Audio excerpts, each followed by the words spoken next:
everybody. Happy Sunday, rolling into Monday. Got a nice shot of Jupiter just rising for me. Eastern skies. It's really clear. It was very hot today in Florida, but feeling really nice now.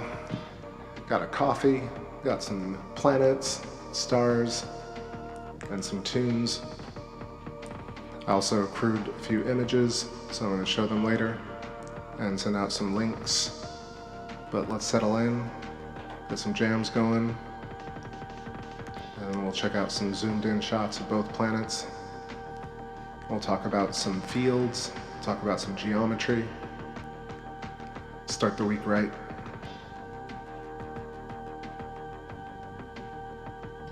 I see Arum Borax and Genghis Khan. What's going on? Welcome.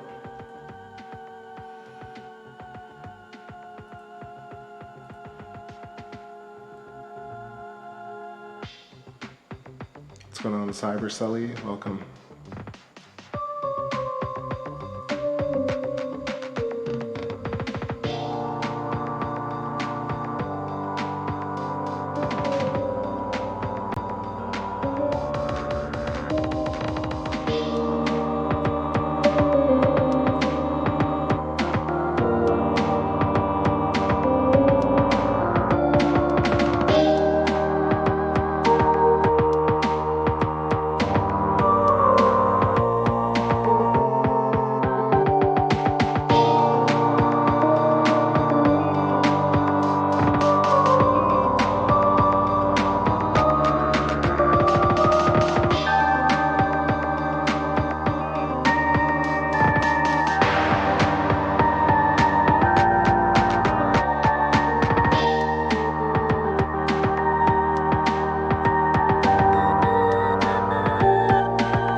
Jedi Princess, welcome. NGC and Tom, hi.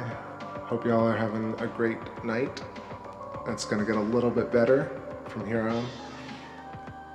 Look at this nice shot of Jupiter. This is still rising, so it's gonna be pretty excellent tonight. You can see very clear banding and flow from the upper bands, the red ones, and then a little bit of the gray kind of flux. It's so cool. It's like a little wiggle. Yeah. Good night tonight. I can feel it. I'm real mellow, as you can tell. I'm just drinking my coffee, so maybe I'll pep up in a little bit and jam out. But for now, just going through some electronic tracks from Vibration Theater, link in the description. And I'll be showing some images that I put together for Jupiter's magnetic field, Saturn's magnetic field, and just showing some of the shells and talking about not just field and electricity and magnetism, but of course the fact that consciousness itself is formed via these layers, and that's what really kind of drives everything. So yeah, definitely clearer than last night. NGC, what's happening, Masked Bishop?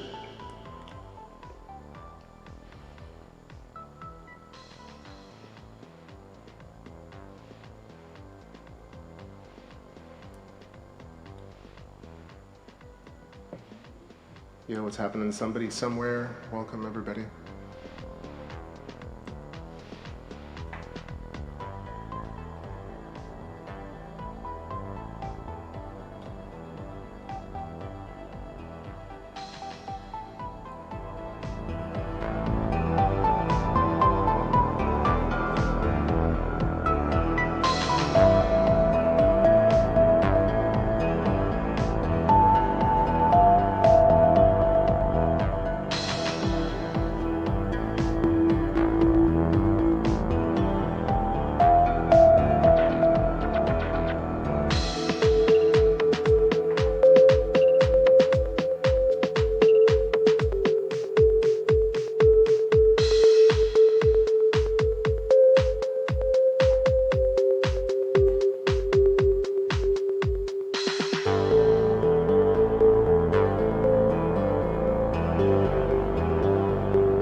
Hey, hey, what's going on? How are you, Mary? Nice to see you. All right, everybody, so just getting started here, like I said, but I'm going to pull up this image of Jupiter's magnetic fields. I have a few of them, but this is one of them. And so we can kind of see, and let me know if you can see it clearly. Make sure you got highest resolution, 4K if you can. And see, some of these are taken from like NASA or open source or wiki. I kind of rushed to do it before the show, so it's really just for reference purposes. They don't have to be exactly accurate, but it's just this idea that Jupiter essentially is growing along a Birkeland current or filament, like a root or a branch. And I was watching today, I know I was talking about the surface of Jupiter and theories on that, but I forgot that I had watched Wal Thornhill talk about, from Thunderbolts Project, talk about the idea that Jupiter is hollow to some degree. So shells formed around these kind of, I guess, plasmoids possibly at the center of planets and Earths and stars. So you can kind of see the structure here. And what I'm actually also saying is that the structure stores the memory of Jupiter. So Jupiter's personality, its memories, the same way, you know, we have these shells around the human body, Jupiter has its shells, and these shells are really made up of charged plasma. And Jupiter itself kind of resonates with its shells and defines itself via these fields. I got really deep real quick, but that's the basic premise. Let's hide this because it's a little bit of an eyesore. But other evidence of the fact that Jupiter is growing along a branch is the fact that it's rotating quite quickly, actually. And furthermore, all these storms that we see are counter-rotating currents. So you have turbulent flow going left and then turbulent flow going right, and kind of creating these interspersed, transverse waves and spirals and fractals, almost like a motion of two rivers going cross current.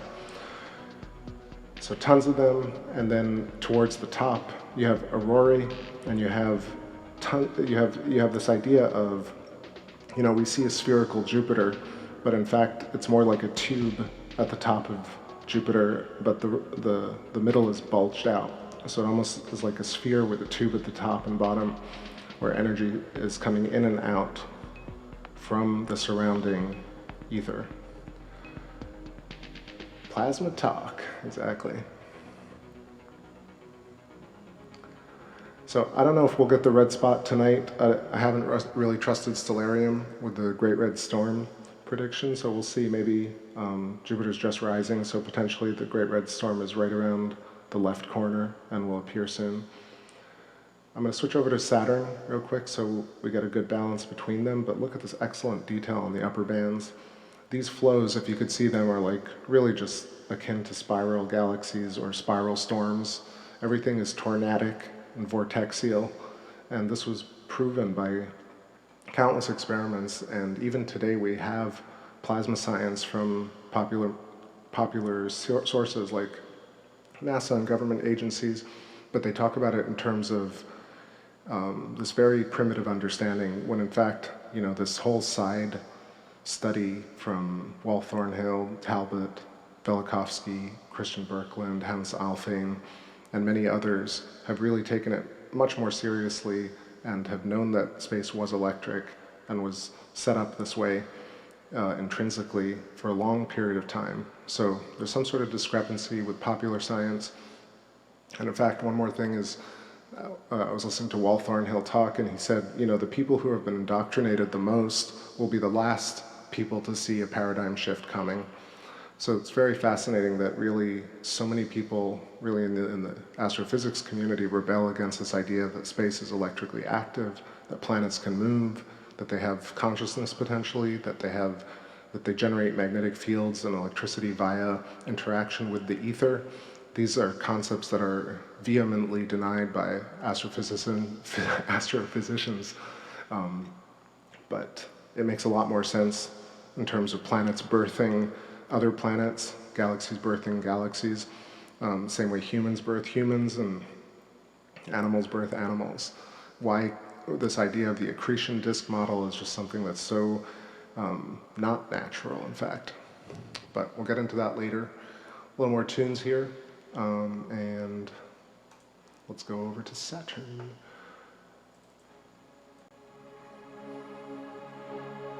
Hey, what's going on, Shockwave? Welcome.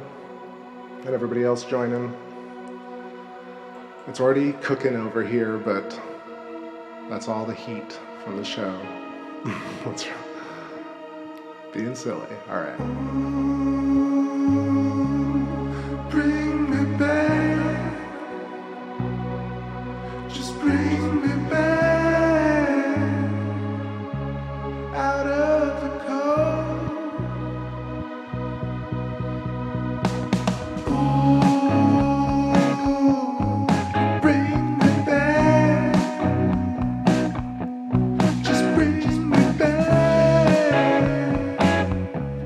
I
All right, hopping back in here, say what's up to everybody.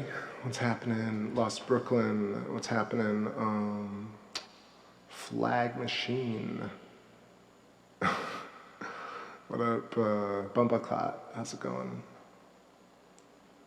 So, this idea of accretion disk, you know, so that is really this idea of a ring, something, let's say, crashing into Earth and then creating a ring of rubble around it. And then ultimately this rubble kind of fuses together to form a planet or a moon. That's the idea of an accretion disk, as far as we know it. But I'm sure there are other interpretations in terms of star formation, but that is kind of the common interpretation. But for me, that really does not produce the same results as something kind of birthed out of a larger body, which is the more natural and the more common thing that we do see, versus things kind of forming from dust balls in a way. Like the dust balls in the corner of your room are also forming due to static electricity and static charge, but they rarely have formations in terms of land masses and water. So that's kind of what I was talking about, Rick. But do we ever get to see the underside of Saturn? So Saturn, over the course of 20 or 30 years, has changed its tilt towards us. There are certain periods when you're seeing Saturn side on, where the rings are flat and or very, very thin, and it almost seems like it's almost not there. And now Saturn's tilted towards us, and eventually it'll start tilting in the other direction. So you will see what essentially is the underside of it. Right now, Saturn would actually go from east to west and start rotating clockwise. So right now, it's angled upwards from bottom left to top right. And when it sets later on, it's going to be pointing the other direction. Let's see what else.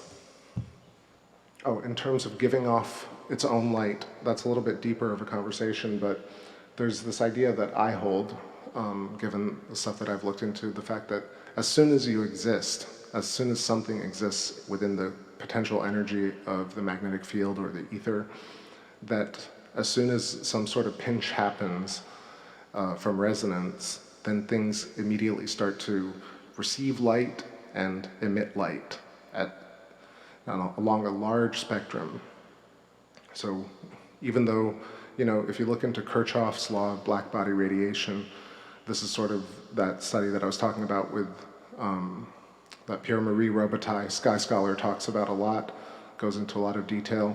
It's quite complicated, but in essence, everything sort of radiates. And if we think about pulsation or oscillation, radiation essentially is giving off heat and light, but essentially it's within the ether, which is in and of itself is potential energy, and therefore the interplay between the pinch and the surrounding electrical ether starts creating these shells that I talk about, or magnetic fields, and matter condenses along these magnetic field lines in shells in the form of a toroid and a hyperboloid. Let me see if I can pull up a little image to show that. It does get very hot, and I also start talking very quickly, so if I'm panting, I'm just kind of catch my breath here. Okay, so where's my image library? And we'll show some Saturnian magnetic fields. Saturn's magnetosphere. I think this is a JPL picture, so shrink this down. What's up, Fantasy Ecstasy and Dagger Spells? Welcome. And Jedi Princess, I love the Doge emoji, the Emo-Doji. All right, why is this so huge?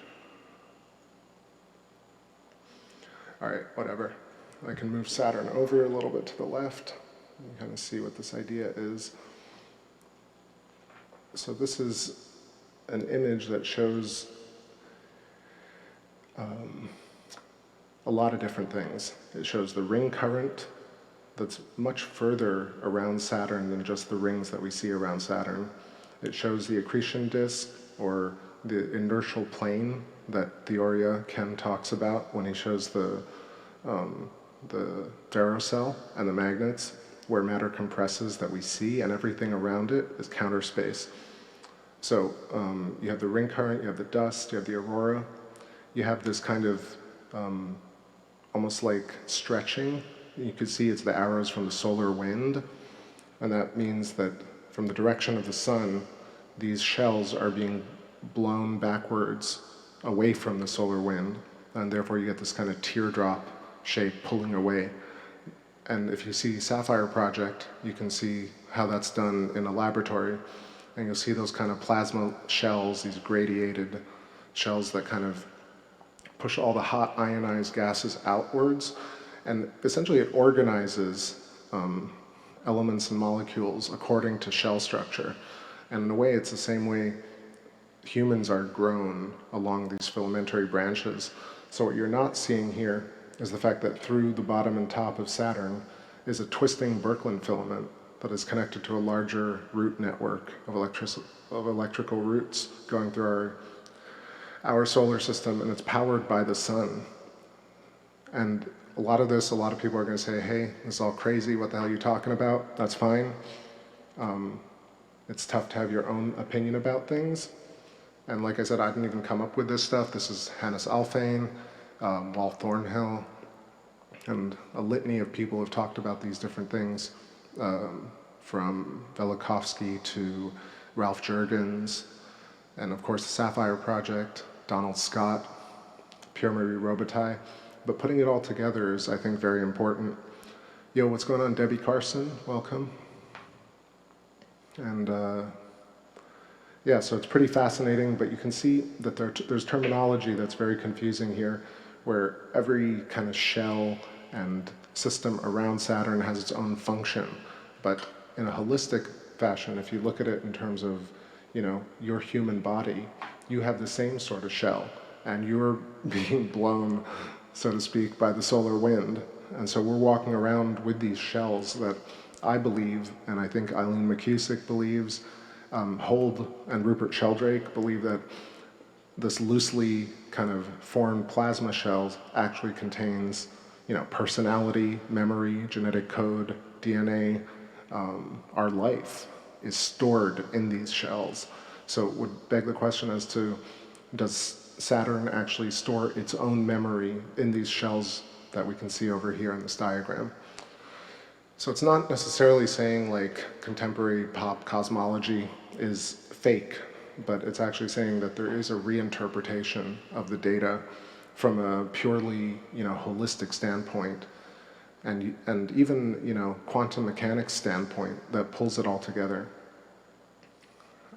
Pun not intended. So let's play some more tunes here and, you know, get the party started.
Okay, so back here at Jupiter, let's jam a little bit, some live tunage, why not? While it's still, while I still have enough of the view that I'm not stressing. We'll do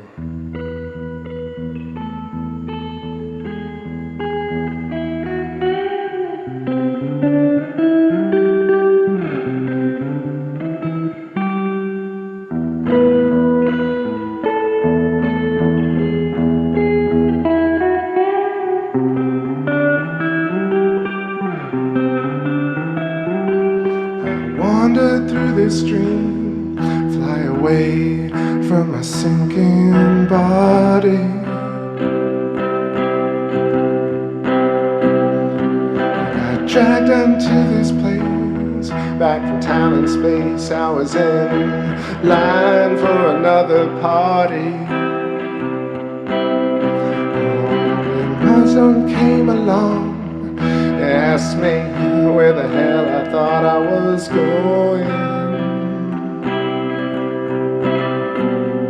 Said I got nothing to hide, and nowhere sounds pretty good to me. Playing with the dream, I make believe. Oh damn, I'll make believe. How does it go? There we go. I make believe. Forgot my own song.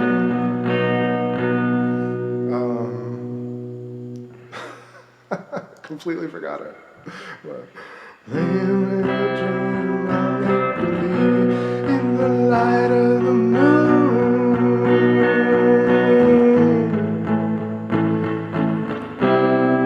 Oh, I will steal your heart, steal your heart.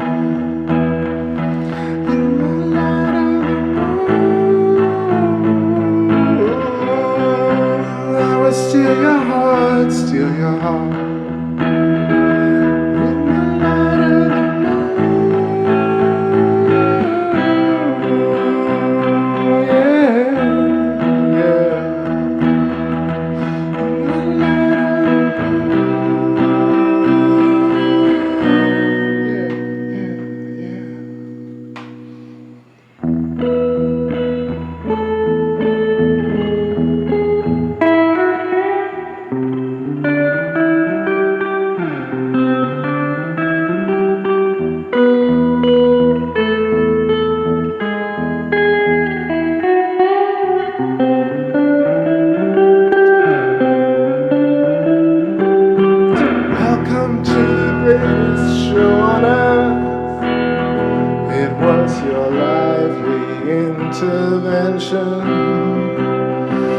We're the favorites since birth, the longest chair in my imagination.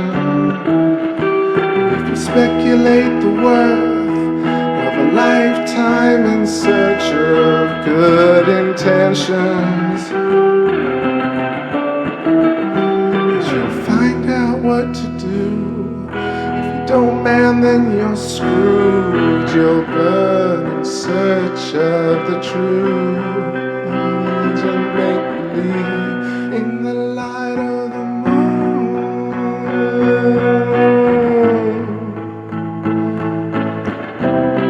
Oh, I will steal your heart, steal your heart.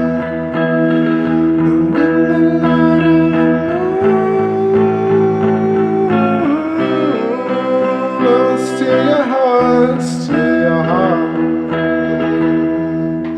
In the light of the moon. Oh, that story, you'll make believe.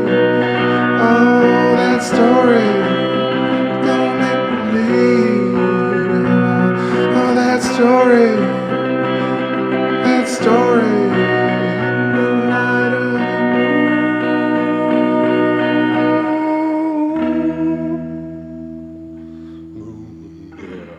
It's not even the moon, I know.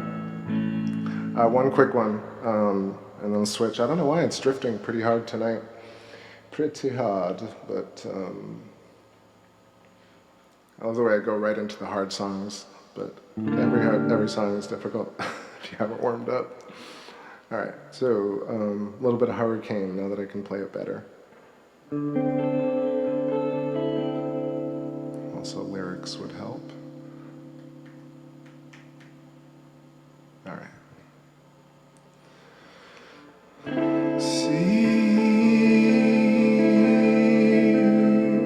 come show me love you need to reach all the ones you left. Don't you pull up beside you and you fly. You're my hurricane. No sleep when I lost you. No sleep when I lost you. You're my hurricane. Yeah. No love, now I lost you. Love, now I lost you. You're my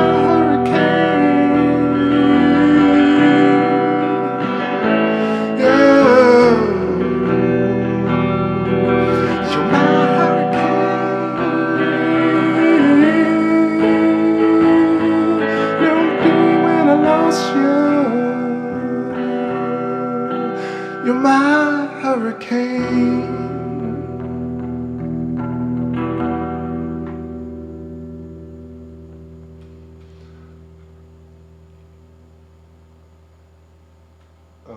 Center, center. And sing so many words of the naked and the birds below your feet, and you summon the rain, and we glide far and downwind, and you're picking up all the pieces of my soul. Oh, you know, you're my hurricane. Man, I'm really flat tonight. No dream when I lost you. Dream when I lost you.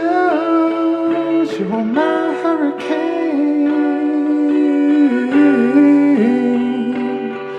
No love when I lost you. Love when I lost you. You're my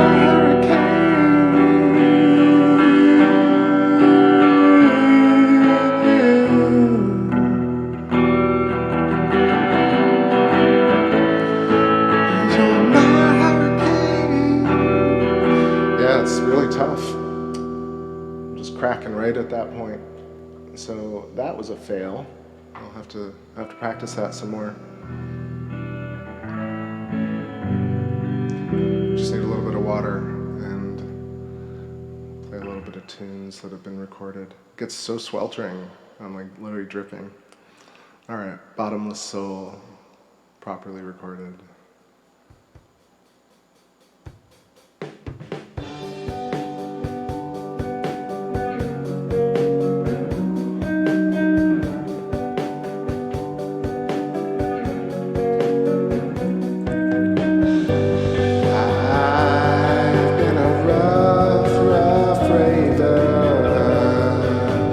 Calling up your heart in my mind.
questions what's up with it. Now they got skipped to society. Bring 8 billion, I watch it. Engine players power the minds and living in freeway. But I'm so for you until you went away. Catching the stars for you until we meet again.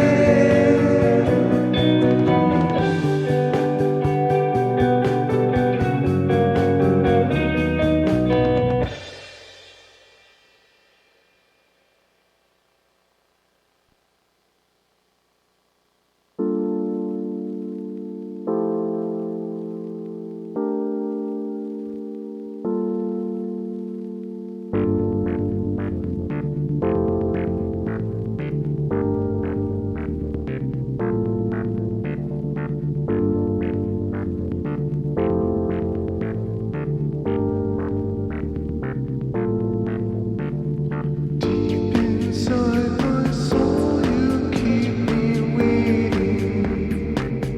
You keep me deep inside your soul. I keep you waiting. I keep you deep inside my soul. You keep me waiting. You keep me deep inside your soul. You keep me waiting. Somehow I remember that times in the dust, only everyone was us. We aged it once and there was this trust. We lasted, people ignored the brew. I lived it once and forget the state now into true. Tell the world what's new. Hues and blue broken from the nest as the steam rising from the west. Old time, see my rivers wide. Close eyes, oh bring my wishes back. Open skies, clear the rivers wide. Old tide, bring my peace to life. Deep inside your soul, you keep me waiting. You keep me deep inside your soul. I keep you waiting. I keep you deep inside your soul. You keep me waiting. You keep me deep so I love you. I was the rain over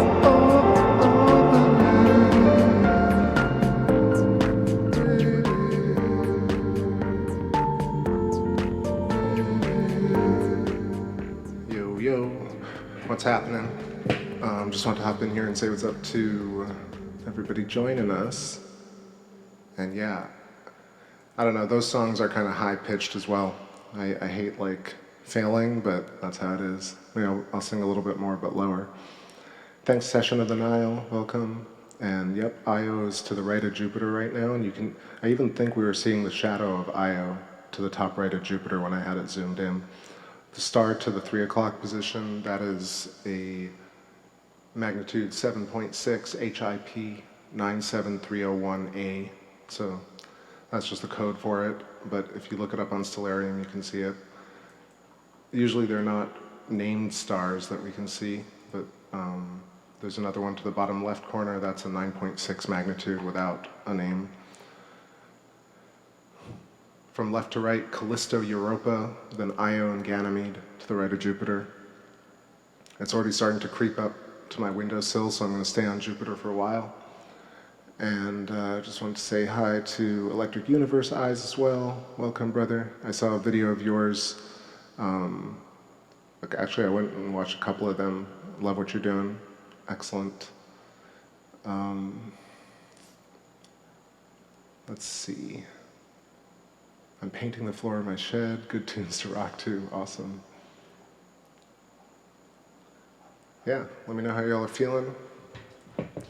What did I want to do here? So I want to talk quickly about Jupiter because we're seeing it in this wide configuration. I want to just mention the fact that really you'll notice that I'm just taking every opportunity to explain this shell or magnetic line or field geometry.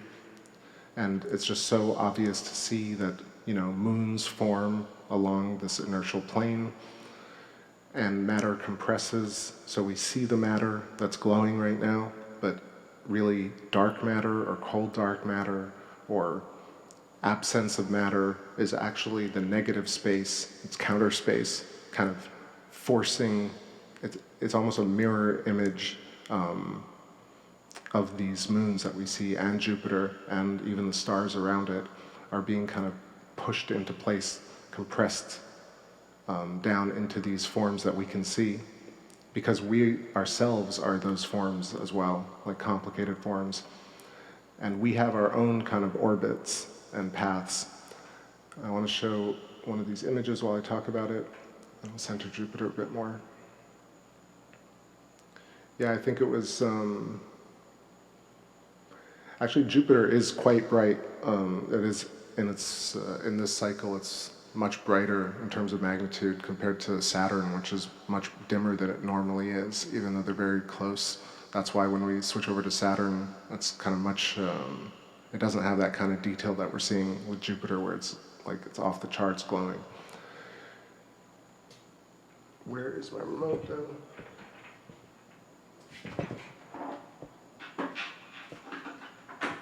Clickety-clack. We need to wear plasma goggles, right? That's why I'm just going to draw that stuff for us. So many things to get moving, but where's paint? I've got paint. All right, there's paint. Ooh, cool. Now I can telestrate and put some grooves here on the background.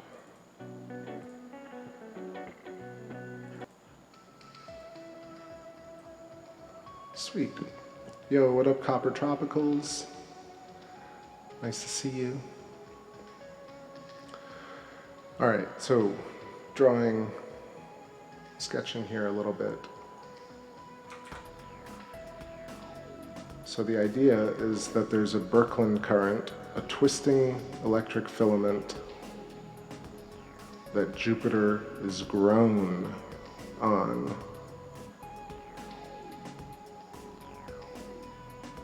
Just the way we are grown. And this is connected to the circuit, the electric circuit in space. And then you have, and correct me if I'm wrong, if Ken Wheeler ever sees this and I'm totally wrong about this, I hope I'm not, but I think it's correct that this is the inertial plane. And that's why the moons grow along it. And then you have a hyperboloid structure, which is almost like an hourglass. All right, and so energy, electricity, potential energy is coming in, going out, in, out. I've drawn this a bunch of times for you all over the moon. What's up, Wild Vicky? How you doing? Welcome, so glad to see everybody. And then what happens then you also have these magnetic field lines that Ken Wheeler has shown in the ferrocell. That's almost like an onion skin or apple core, like the human biology. And this is really, if you could see the Matrix, if you had the They Live goggles, I assume this is what you would see around everything. So the same place the moons are formed or excreted from Jupiter, birthed of Jupiter, this is where our eyes would be. This is like where our human eyes are grown. And then if you see this, you'll see that's the hexagon that I show, that I talk about all the time. This is like Sea of Serenity bordering Sea of Tranquility. That's why there are hexagons, because these spheres grow and they kind of they create boundary layers along the Birkeland filament.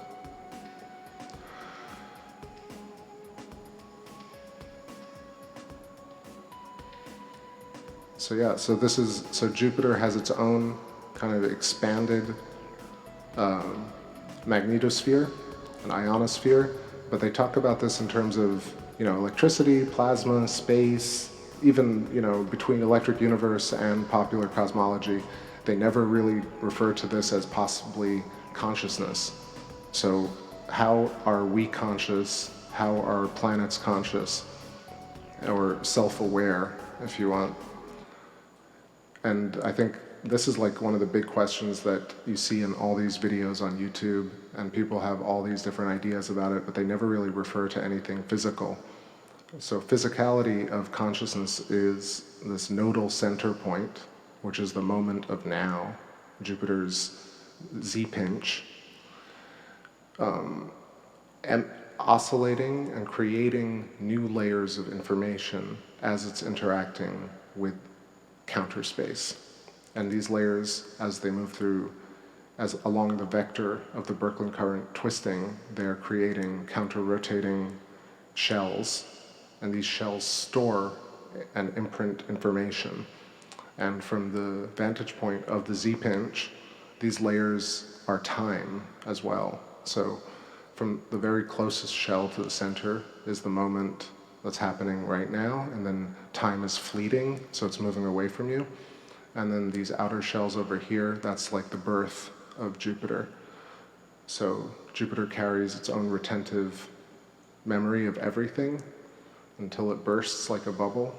Who knows if that will happen or it'll collapse, but it's possible that it actually bursts.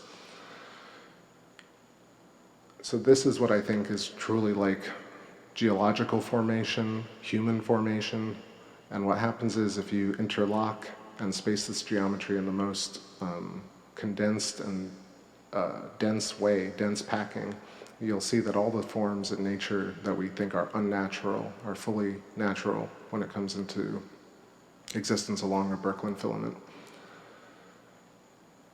All right, that was a little segment on that. Let me know what you think. And I'll try and find a song here.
If you want life, don't cling. Let go, let go.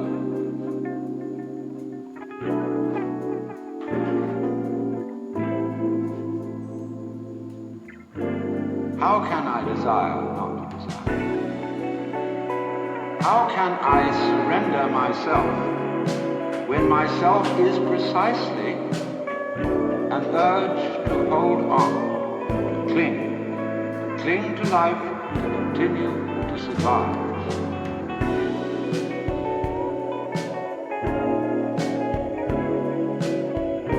I may be like a person who has a bad habit, as a result of which he is committing suicide.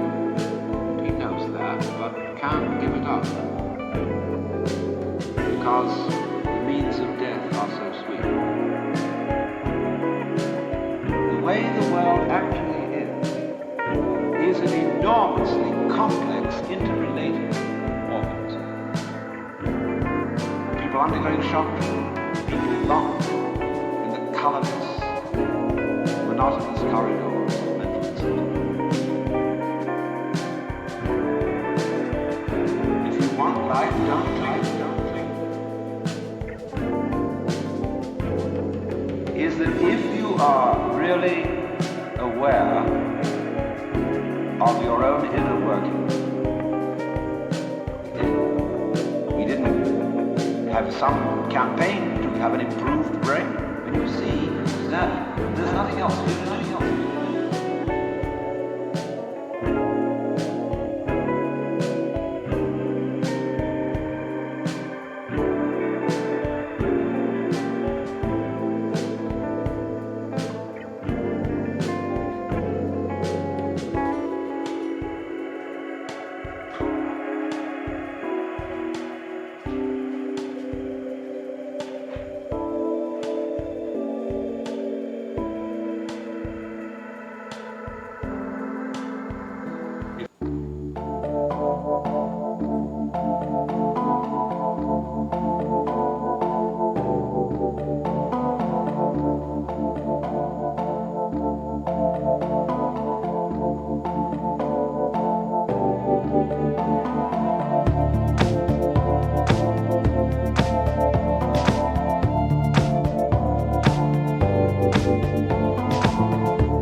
even I will say it, even though it's my shot. And I'll brag a little bit, because damn, that is a good shot of Jupiter right there. Even though it's a bit fuzzy around the edges, like full-on 11-inch scope with a 3x Televue Barlow, which is a very good piece of glass, and a 4K Sony a6.5 camera. Couldn't ask for a nicer view of Jupiter from home. In fact, in addition to that, there's this awesome alignment right now of the moon's Io, which is casting a shadow on the right of Jupiter at the top. And you can see Ganymede casting a shadow on the left. So you're getting that kind of Pac-Man, or I can't remember right now what it is, but it reminds me of a character, almost like a Teenage Mutant Ninja Turtle in a way. Actually, that's sort of what it reminds me of, just one of the weird versions of the TMNT, but casting like 2 eyeballs in the shadows of the moons across Jupiter, so it's rare.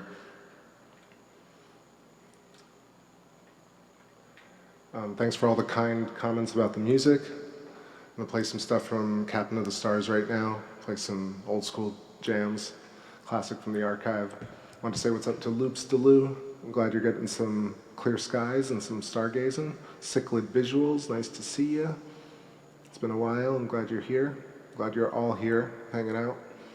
And then gonna ride Jupiter as far as I can and then get back over to Saturn, but this is too cool to pass up. Let's do Dreamboat, and then Captain.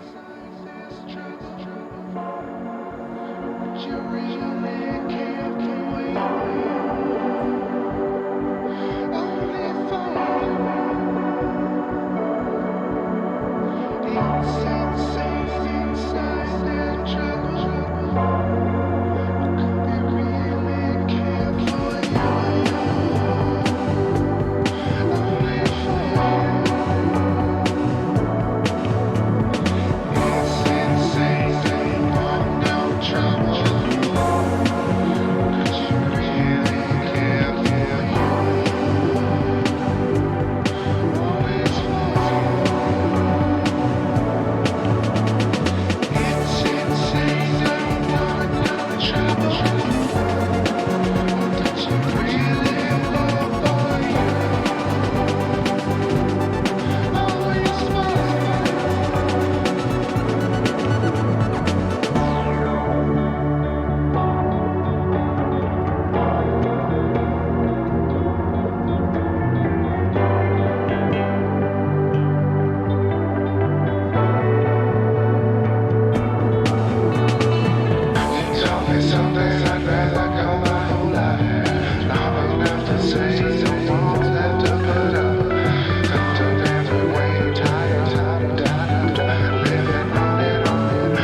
All we know is from the one chapter where healing runs and body races. Won't you tell me what you like, what you need, what you need? I got so much love for you. And I can say, yeah, you're my sister and I love you forever. Just find the time to lift your eyes and notice you. You're my brother and I love you forever. Just find the time, just find the time, just find the time, just find the time. You're my sister and I love you forever. You're my brother and I love you forever. Just find the time, just find the time, just find the time to love you forever. Just find the time. Oh, then don't stop.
I was shaken by the battle of love.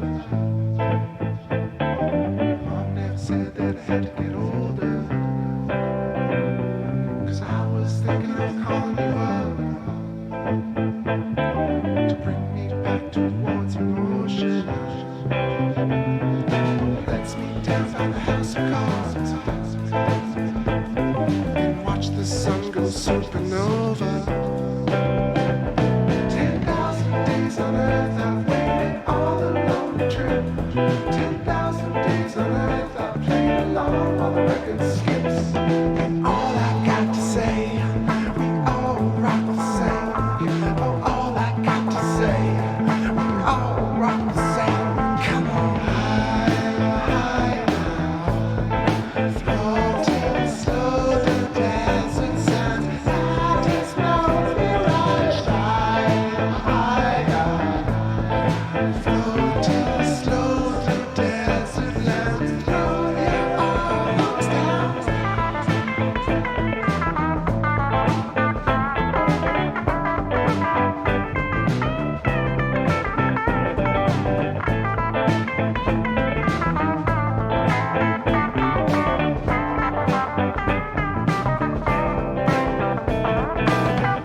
Just a whisper from your thunder, just the crackling of the rain. Don't go missing in the splendor. Try to capsize my brain.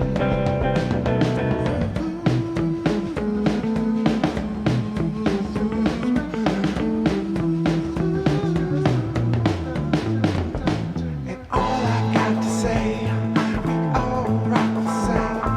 Oh, all I got to say, we all rock the same. Come on.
goes high and up, like friends you used to know.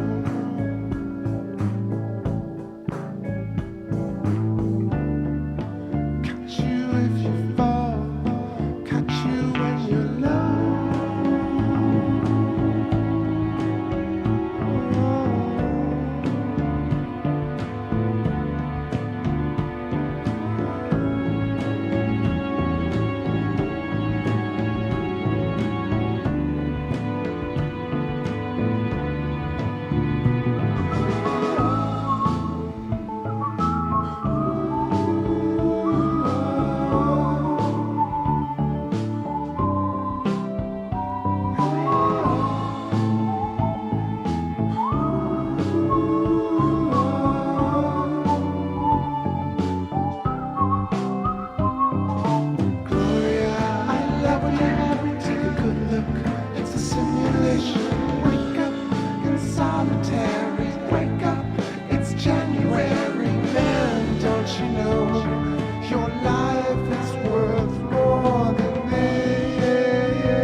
All right, y'all. That's some tunes from the vault. Have some catch and throw your arms down and strut. And I got some Saturn here with the 3X, looking mighty nice. Jedi Princess says, Sag, you are the next correct person on The Price is Right, on The Sign is Right. You got the Sag, yeah, the fire in you. I think there are a lot of Sages who end up being musicians. Their names are Chris, so I'm not the only one, but you'll have to deal with my cracking voice. So yeah, almost 1 a.m. here. Having a great show tonight. I really am feeling it. These views are just ridiculous, you know. There's all the other stuff, but when the views are good, it's just unbeatable. let's see, I just want to see if I want to do more science here.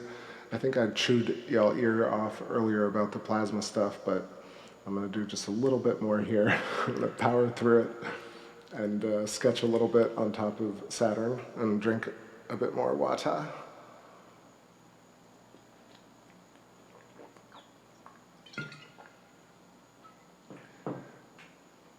So I still have the sketch from earlier, and what's cool is that it's going to be the same sort of thing if I just... Where's my paint program? You'll see the structure fits right over Saturn as well. But I did it over Jupiter, which is much smaller. So this diagram is much, much larger. And it really is just, that's how matter forms along these lines. And everything else is counter space, which means it's holding it in place. And it's done by imprinting signatures of certain types of really just potential energy formed into matter that we see. And then the matter that we don't see is still there.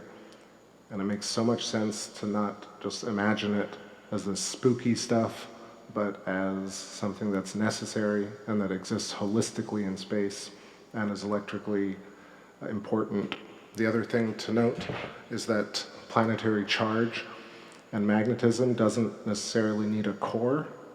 It more so needs the interplay between the oscillation of the Z-pinch or in relation to the ether. So as the shells grow, they themselves create magnetism as it grows. The kind of, I want to say, the incommensurability of the dielectric field.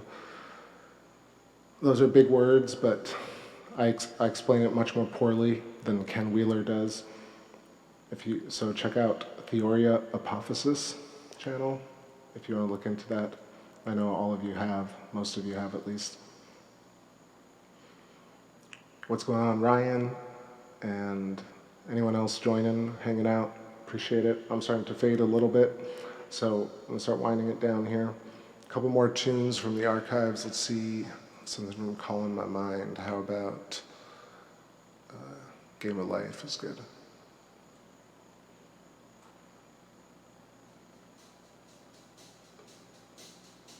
And P-Road, what's up, what's up?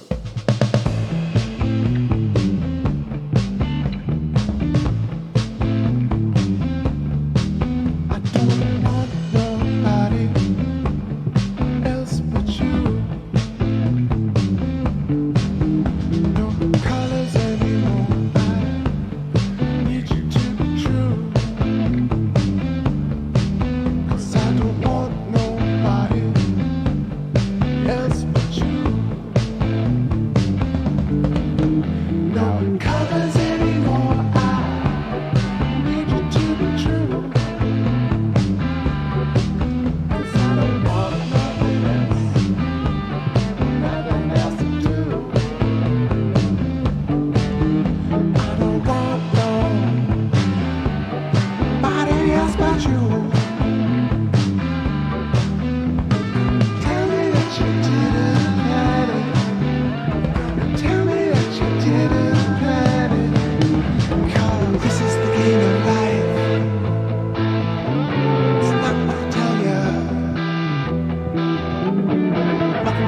Quick note here, Mary, you were asking about the video I linked. So that channel is this guy named Ken Wheeler, or Angry Photographer, or Theoria Apophysis, and he's been spreading the gospel of understanding the fundamental function and meaning of magnetism, light, relativity, and really just kind of breaking apart old concepts and putting together new ones. He's really one of the foremost thinkers, I think, today, and I'm probably doing him not an ounce of justice here, but check out his channel if you haven't before. I've mentioned him many times, but he has this thing called a ferrocell, which his buddy makes, and now he makes, and puts them together. It's two thin layers of glass where you have a bit of magnetic fluid between them, and you squeeze it out, and it's like very, very, very thin, like a quarter of the thickness of a human hair. And then he puts an LED ring around it, and then puts magnets in the middle, and shows magnetic field lines, and how really the intrinsic geometry that I show here is just like baked into reality. There's this conjugate geometry of magnetic field lines and the interplay between them. And so he shows it very clearly and defines it. He also has the math behind it, and it also explains things about, you know, how we live in a scientific, dogmatic culture where imaginary concepts have been reified into real things like the Big Bang, or things like numbers divided by zero, negative temperatures, stuff that Sky Scholar talks about, where, you know, math has now become real objects when it's really not that way. All the physical evidence shows the opposite. So that's just a little snippet, but check out his channel, check out the video I linked, and I'm sure, you know, that's like a really deep dive for many. But really, he taught me so much, and but he's quite a character, so be patient. All right, a couple more tunes here, and I'm going to start drifting myself. It's the Cadet from way back. Feel what you feel, you got to know when to speak. Better believe me, this is what you seek. Love what you know, you got to learn how not to fall. Better believe it, want to tell you all. Think what you want, but I can listen to the news. Better believe me, soon we cannot lose.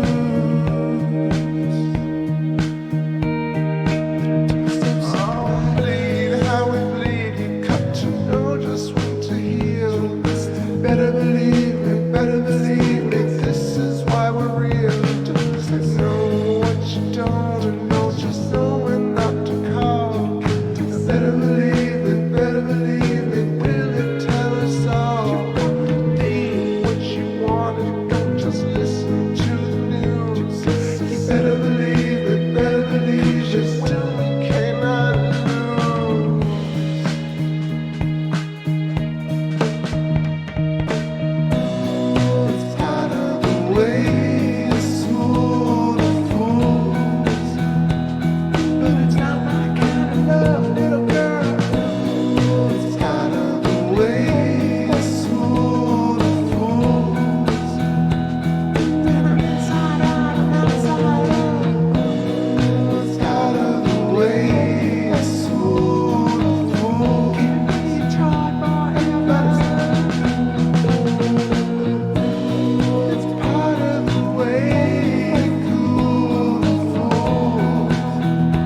I'm holding, rolling, I'm boasting, breaking through the glass tonight.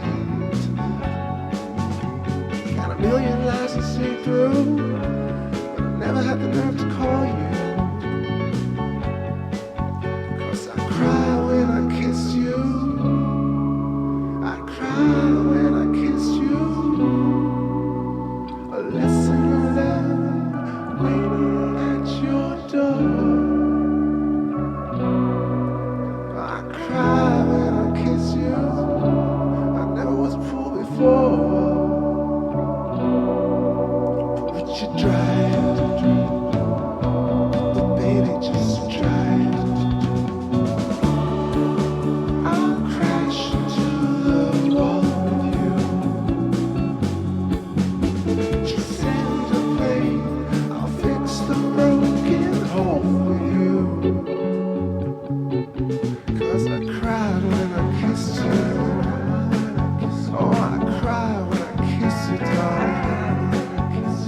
A lesson of love crawling on your floor. Oh, but I still cry when I kiss you, girl. I've never been a fool before. Oh, now I'm cursing unto myself that I need you, baby, no one else.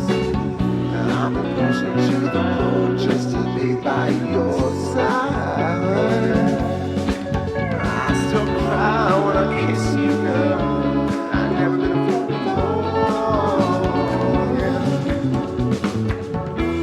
I'm leaving on the last train going nowhere, babe. I'm headed for a million light years, and I've got to say, I'm leaving on the last train you are and what's real. They should try it. Oh, they should try it. I'm leaving on the last train going nowhere, babe.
to come when they take you on their boat. All right. All right, gonna wrap it up here, everybody. Thanks so much. Old joke, exactly. Blue Diamond Phillips. So funny. I always forget it, and then you bring it up, and I remember how much we laughed. It's so good. Wordplay is the best. So super crisp views tonight. Cool electric universe concepts and theories, putting forth into this world as best I can, as articulate as I can. Sometimes I know I'm just like mumbling through a lot of stuff because the ideas come very quickly, and I'm very intently trying to pick the correct words and not say too much. It still happens. Either way, really appreciate all the kind comments about the music and everybody hanging out, old school, new school, everybody who's not here, who's annoyed with me, and or who's just busy. Thanks for everybody showing up. Peter Battle, what's going on? Yeah, you're a little bit late. I'm gonna wrap it up with a couple more songs and we'll let Saturn drift off right now.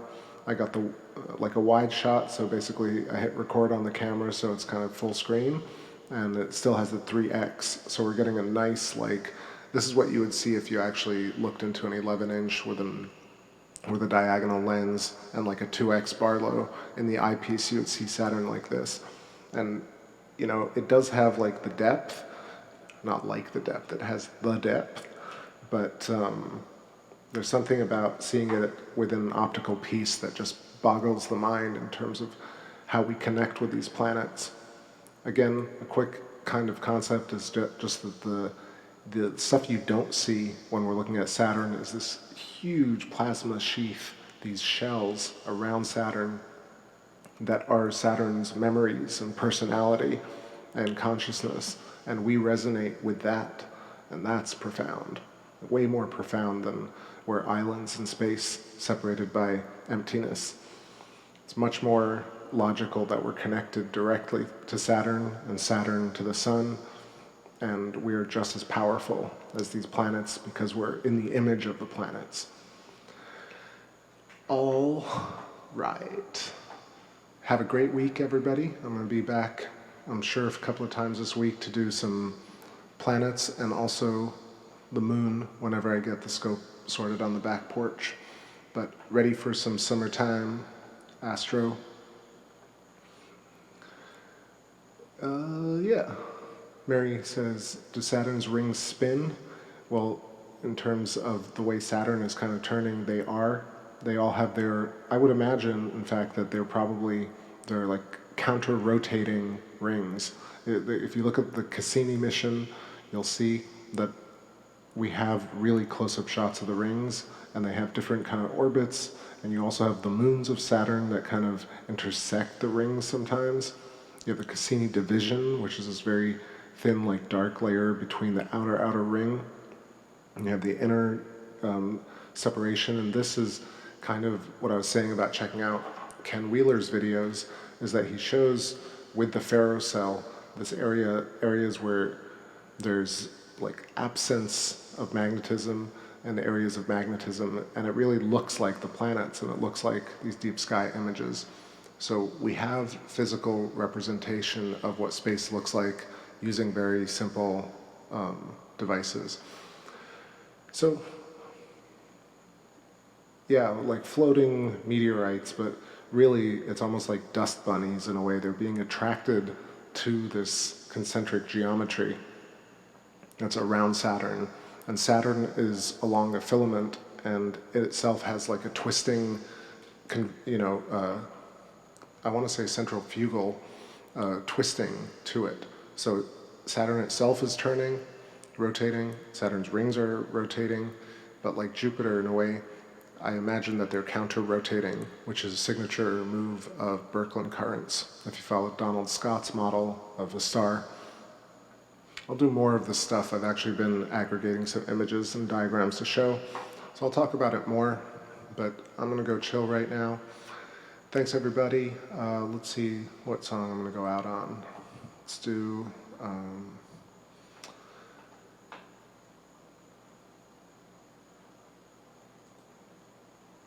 something nice. do Island Dream.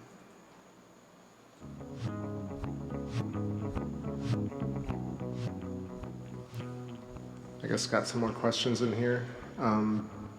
Quick one is, I guess, quick one.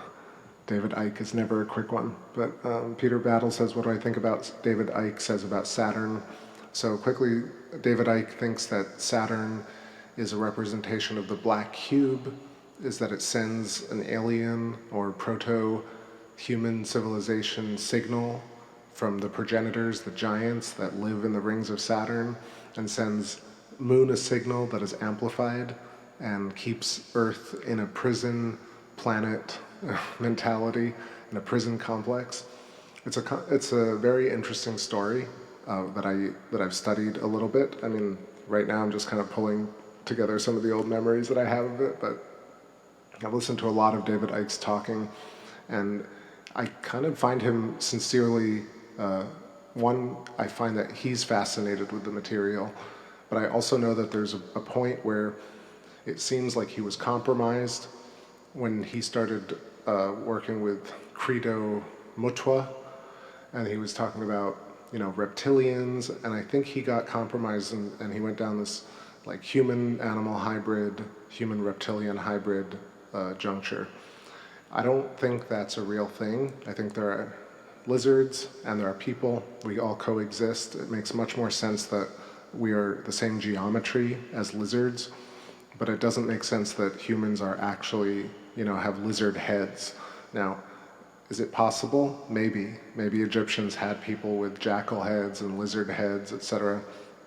But it makes more sense that there were masks like we have today, where there are furries and there are cosplayers, and everyone has like these beautifully adorned creative masks that represent all the spirit animals, or what are they called? Our familiars. So David Icke thinking that Saturn is an alien signal that's propagated to keep Earth enslaved. It just makes no sense to me at this point, because when you really look at Saturn the way we do right now, what do you really feel? I, for one, feel completely connected to Saturn. Like, I understand it. Like, it is, I am, and Saturn are formed in the great image of our universe. It is going along a Birkeland filament. I mean, we call it Birkeland after Christian Birkeland, but it's really a twisting electrical route, the name of this show. And I'm grown along that route, and so are y'all. And we all kind of coexist in this great habitat of electrical fluctuation in the ether. Like, that makes way more sense to me than there's a higher level race that's more powerful than humans, that enslaves planet Earth somehow, and lives on Saturn. Now, is it possible? Totally possible. Do I think it's real? I think it's much more possible that there is not that at this point. That's what I think. That was definitely not short, but that's David Icke has some really great stories, though. The black cube is representative of many things, but the fact of the matter is that it's more logical that what's truly hidden is that we are made in the image of the so-called God, or the Brahman, or this fundamental geometry. Why is that important? Because consciousness being outside the human body in electrical signatures changes the paradigm.